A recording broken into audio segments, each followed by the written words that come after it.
Sumda was 3 when she contracted polio. It left her permanently disabled. In Cambodia, there were few facilities and limited access for those with disabilities, and Sum has felt isolated and lonely for most of her life. But earlier this year, at the age of 25, she joined the Cambodian women's wheelchair basketball team. She'd never played before, but saw it as a way to make friends and to be with people in a similar situation to herself.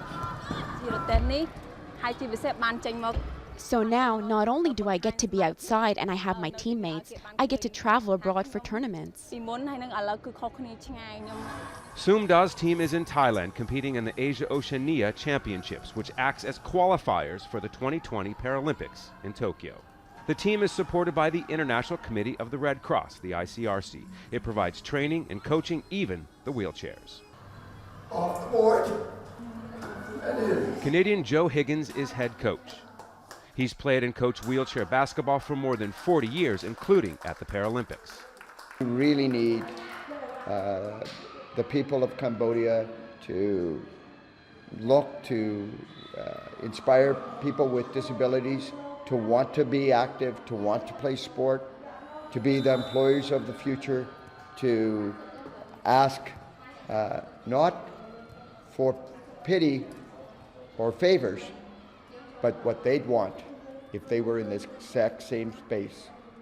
The spark that led to ICRC's wheelchair basketball programs came about 10 years ago in Afghanistan. The support and involvement has grown steadily since. Now there are programs in more than 20 countries around the world. The Red Cross is also supporting 2 other teams in the championships, Afghanistan and India. The man behind the Red Cross involvement in wheelchair basketball was himself disabled after an accident. He says the progress being seen in the sport comes from the players themselves.